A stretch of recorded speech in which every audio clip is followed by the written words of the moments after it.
Welcome back. As 2020 comes to a close, we're looking back at the biggest security stories of the year. Jason Miller, executive editor at Federal News Network, and Aaron Boyd, senior editor at NextGov, have made their choices for the biggest security stories of the year.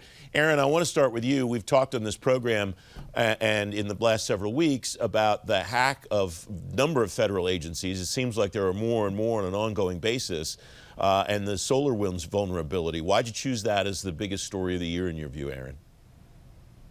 Yeah, it happened right here at the end of the year, but it's definitely going to have an outsized impact across the entire federal government. This is something, SolarWinds is a product that touches everything. And it's not just something that we see in a lot of agencies. In fact, almost every major large agency has SolarWinds somewhere in its enterprise. But the whole point of the software is it touches lots of stuff and it monitors lots of stuff. So it has access to lots of stuff. So as we learn more and more about exactly who's affected and who's been compromised, I think this is just going to spread and easily has the potential to be the biggest hack in federal government history. Jason, this is bigger than, if it's the scope that Aaron proposes, than the OPM breach in 2015. Do you see it that way as well? It's interesting because Aaron actually put that out on Twitter the other day, and I almost answered the question to Aaron and decided not to because I'm not sure. And I think that's what we don't know. There's so much we don't know about the SolarWinds hack and how it's impacting the federal agencies. I got off the phone just recently, Francis, with a friend in government who's in the IT world, and they told me basically if they only implemented SolarWinds to, let's say, the medium level, this may not impact them as much as somebody who implemented to the high level. But the scary thing about SolarWinds, which I would agree with Aaron, and this goes to the bigger discussion that I think are going to have, is this was a supply chain attack, and this was probably the most significant supply chain attack we've seen maybe ever.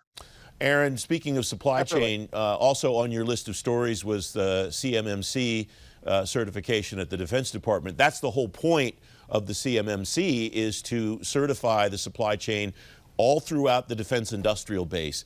Why did you choose CMMC as important, and what are the potential implications for preventing future breaches like we saw with the agencies that were dealing with SolarWinds?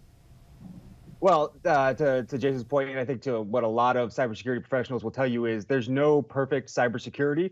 So even with a CMMC, something like SolarWinds could still happen again. And I think that's part of the big fears as Jason was talking about.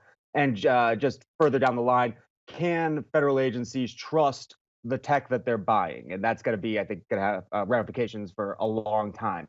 CMMC is trying to instill trust, at least for the Defense Department agencies. It's a big deal for lots of reasons, not the least of which is a lot in the industry are worried about how it's going to be implemented, how they're going to pay for it, how it's going to work in the long term. So there's a lot of heartburn, a lot of concern about how CMMC is going to fully roll out. But the early signs are it's not only going to be something that's required across the DoD, but I think sooner than later we're going to see, if not CMMC itself, very similar requirements rolling out across civilian agencies as well.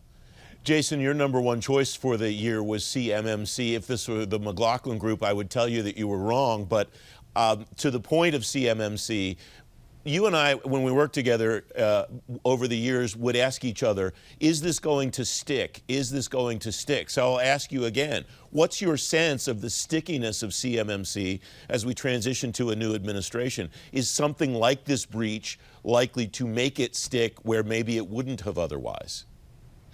I believe supply chain risk management, the idea behind it, the concepts around CMMC will stick for sure. And the reason why is because I think agencies have realized, I think organizations have realized, I think the private sector has realized the challenge of supply chain and securing the supply chain. So whether we call it CMMC in 2021, 2022 and beyond, it's hard to say, but I can tell you this focus, this rigor, this trust but verify attitude will stay on. And I think SolarWinds just hits home that point, because now agencies can point to that and say, look what happened because of a supply chain attack.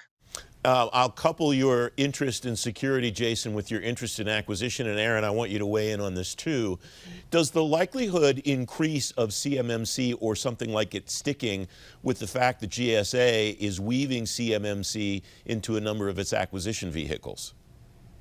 I think there's a lot of concern in industry about that, but you have to take a half a step back and look at the bigger picture, which I'm not sure everyone is doing, because who is GSA's biggest customer? When you talk about the Federal Acquisition Service, when you talk about the government-wide acquisition contracts, when you talk about the schedules, who is their biggest customer? It is DoD. So if they have to have CMMC within the scope of the contract, therefore, that way DoD can say, you must be CMMC level 3, level 4, whatever it's going to be. If they don't have that in the scope of the contract, then they can't ask for that, and then DoD does not use those contracts. So I'm not sure there's a huge concern right now that this will spread in the next year or so. Will supply chain rigor continue in the civilian sector? Absolutely, it has to. Whether it looks like CMMC or not, I think it's too early to say. That left, go ahead. Oh yeah, I think Jason's spot on. The only thing I'd add to that is when we look at people on the schedules, right? Do you need to have a CMMC certification if you're selling to civilian agencies? No. If you have a specific civilian agency customer or two that you're targeting and you're on the schedules or on a GWAC so that they can get to you more easily, then you probably don't need CMMC. If, however, you're making your livelihood on the schedules and in GWACs and trying to pick up as much business as you can, it's probably something you're going to want to get on board with because, as Jason mentioned, DoD and the branches are time and again the biggest spenders on all of those. Aaron Boyd, Jason Miller, thanks very much. Terrific insight. Thank you.